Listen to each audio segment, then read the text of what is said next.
Seperti mayoritas negara di Asia Tenggara, Indonesia juga terseret resesi ekonomi setelah di kuartal ketiga ekonomi negeri kita minus 3,49%.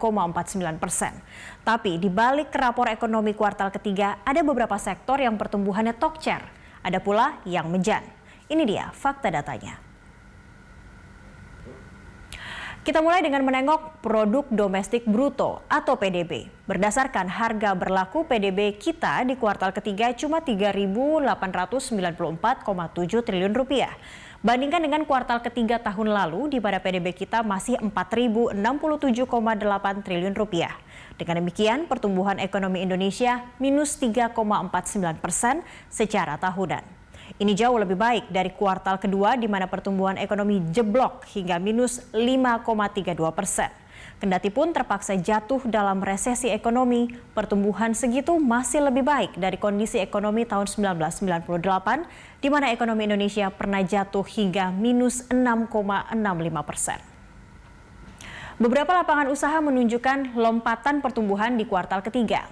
Transportasi dan pergudangan contohnya melesat hingga 24,28% secara kuartalan.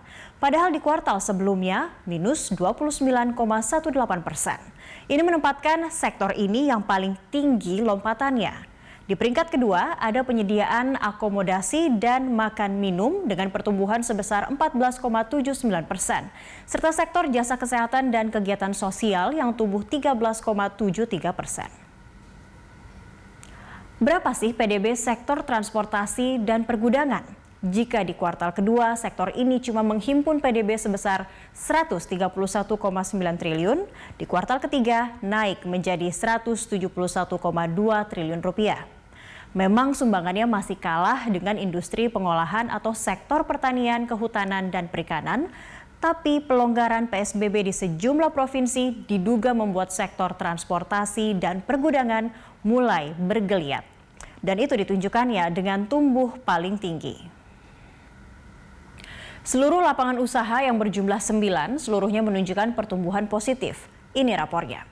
Industri pengolahan tumbuh 5,25%, padahal sebelumnya minus 6,49%. Sektor pertanian, kehutanan, dan perikanan yang di kuartal kedua tumbuh 16,24% tetap menunjukkan daya tahannya karena masih tumbuh 1%-an. Sektor lainnya mampu membuat titik balik dari tumbuh minus di kuartal kedua menjadi tumbuh positif di kuartal ketiga. Sebut saja perdagangan dan reparasi mobil dan motor, lalu konstruksi, pertambangan dan penggalian. Kemudian informasi dan komunikasi yang juga survive di masa pandemi COVID-19 ini.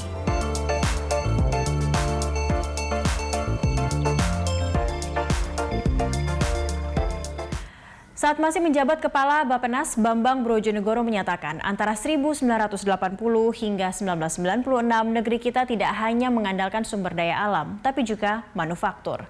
Strategi Soeharto yang pada beberapa bagian mengadaptasi prinsip liberalisme ekonomi, mengangkat ekonomi kita hingga tumbuh rata-rata 6,4% selama 16 tahunan. Tahun 1996-1997, Indonesia bahkan disebut sebagai salah satu macan Asia sebelum krisis moneter yang berujung menjadi krisis politik, membuat Orde Baru limbung dan jatuh. Sekarang, apa kabar industri pengolahan atau manufaktur? Ternyata makin penting sebagai penopang ekonomi. Kontribusinya terhadap PDB hampir mencapai 1/5, tepatnya 19,86%. Posisi kedua ditempati pertanian, kehutanan, dan perikanan dengan sumbangan 14,68%.